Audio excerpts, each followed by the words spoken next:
What is up, my friends? Today we're checking out a little bit more BAND-MAID. This is thanks to Kibbs, Patreon request. Thank you, Kibbs. You know, I've been kind of concerned that I'm going to run out of awesome BAND-MAID things to react to listen to, blah, blah, blah. But the fact of the matter is, you know, at this point, I'm pretty sure I'm just going to end up going through their whole discography. Give me a hell yeah! So, as long as you guys want to see it, I want to hear it. So we're like a tag team. You know what I'm saying? Anyway, so let's just let's start off with the live performance. Let's see what screaming is all about. Oh, it's a cool start.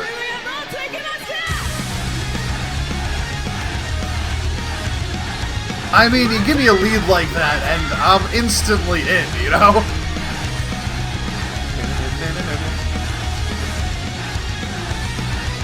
Yeah, you got the oh shit. Fuck. It's a new day, yes it is! Technical difficulties. Let's just pop back in here. We're gonna start it back from the beginning again.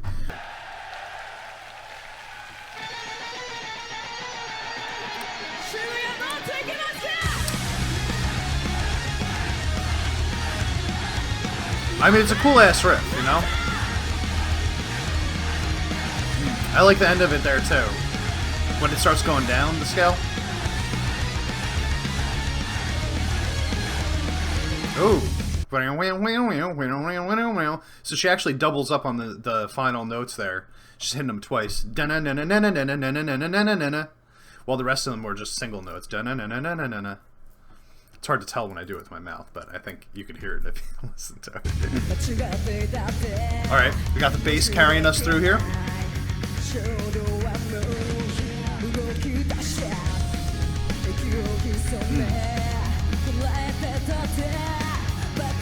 I want to turn this up a little bit here. Real quick. I always forget I need BAND-MAID a little bit louder than everything else. Alright, so let's take that back just a little bit. It's interesting, the guitar's kind of, you know, just letting some notes ring out.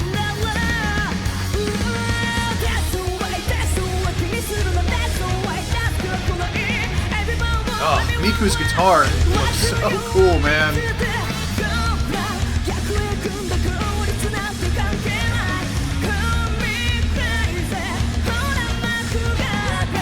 It's actually kind of hard to tell what's going on right now, just because a lot of it feels a little muddled. I don't think it's the band playing. I think it's just the production.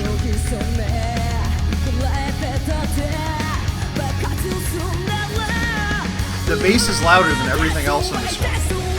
It doesn't happen often. I like when they do this though, they hit those individual notes randomly. It's not random, but it feels random. With the guitar I'm talking about. Nice roll.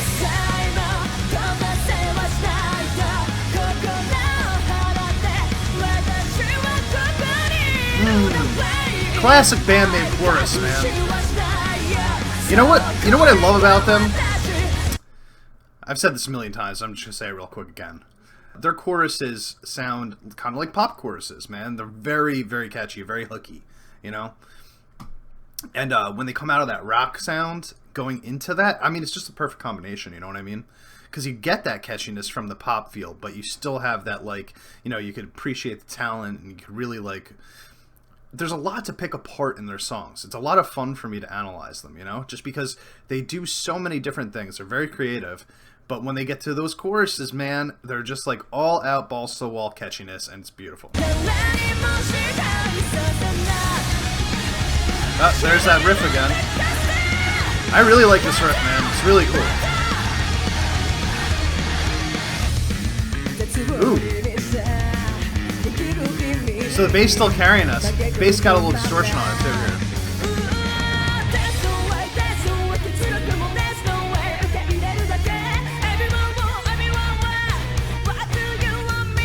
Oh, that's so cool, man. Bass was carrying him through the first one too. Like I said, it's a little louder than normal, the bass is. And there's a little bit of distortion on it, a little more than normal also. Usually she doesn't use distortion, she does every once in a while, from what I've heard. Here you could actually hear it, and you could hear that crackling in it. But when they go into the second half of the verse here, let's go back a little bit.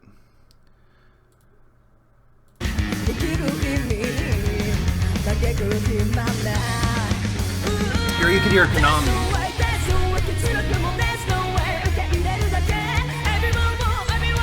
She's playing a very similar riff to the intro riff and the one that came after that first chorus, except a little bit different. She's a little lower on the strings, and it seems like she's actually taking a couple breaks in there. See, those notes are there in the intro riff. Ooh, that whole thing was super jazzy, man. And then there you just hear this crazy amount of like drum stops combined with guitar stops. There's a lot of air hanging out in the middle of that part right there, where it's just like you kind of let the vocals take it when you do stuff like that. But for me, you know, thinking about the songwriting process, these are the hardest parts for me to write, because you can't write those parts without the whole band there. So like a guitarist can't just write that part, you know, you know what I mean? It'll sound like nothing, just a guitar playing it. But when you put it together with all of this, it sounds so cohesive. Right here. The drums too, man. Wow.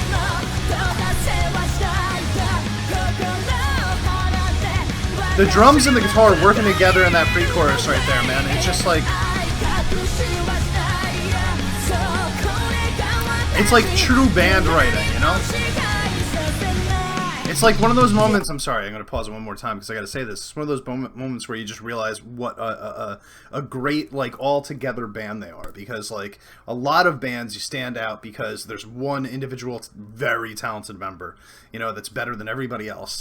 Hate to say this for the Megadeth fans out there, but, like, I mean, Dave Mustaine is Megadeth, you know?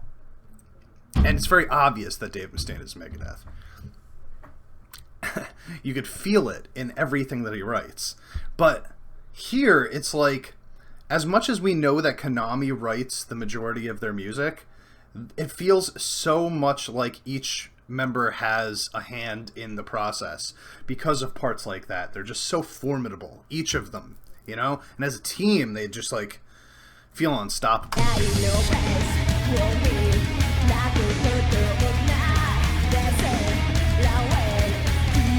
Wow. I've never heard Akane play a beat like this.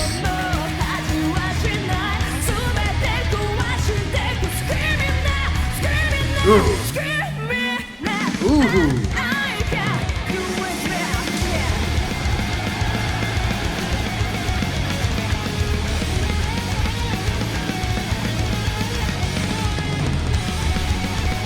That was metal as fuck.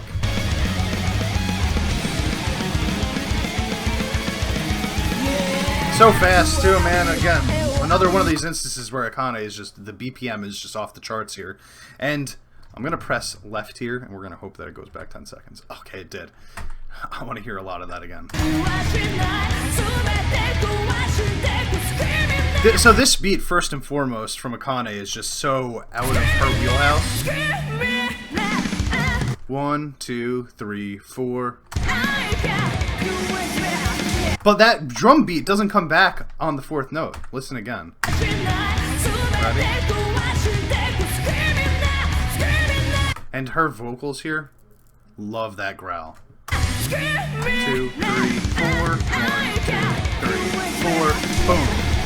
So it's actually an 8 count there, except the other instruments start a little early.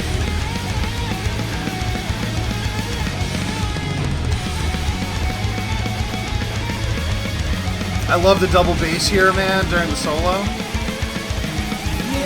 So I will say this, here's my one criticism. I was mentioning before that the bass was, you know, louder than everything else, and you can very much tell that during the solo. It was really hard to hear.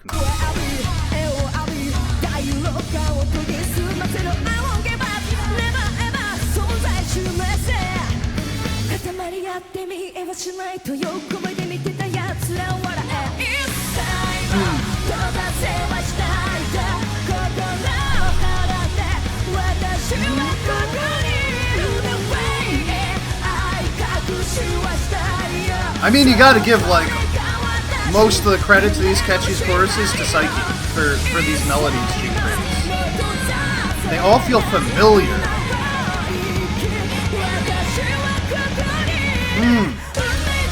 Dude, Akane, just like, I mean, it's just like one super long fill.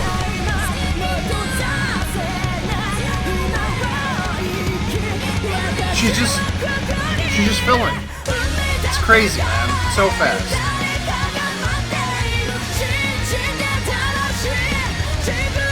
Now we got the intro riff with vocals. Ooh.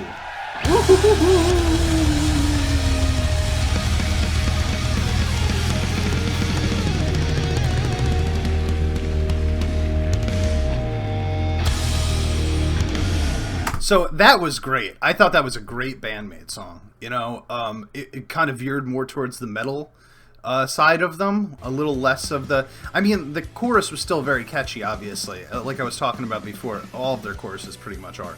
But this one, all of the other parts felt a little bit heavier, and, you know, there was a lot more double bass. So she does double bass, but she's very careful about it. She doesn't want to overuse it. She doesn't want it to become a crutch.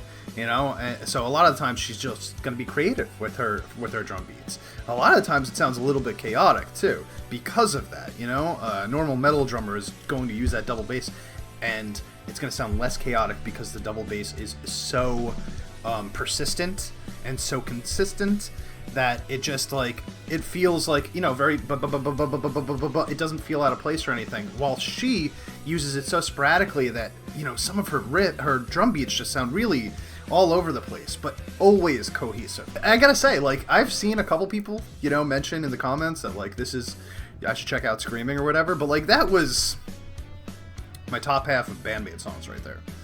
Like, I would definitely say that was, like, in the top 50%. Might be a lot higher than that, too, after I hear it a couple more times, but I'm surprised that I haven't gotten more requests for that one. That intro riff and the different variations of it throughout was really sick, especially the one during the pre-chorus, going into the second chorus, where she kind of like played it but was taking breaks and going using different parts of the scale to do it, or like I think she went down an octave for part of it. She might have even gone up an octave for part of it. I believe that most of them were the same notes, but you know, taking breaks and changing octaves. It was really I liked it. But what's new? How many BAND-MAID songs don't I like?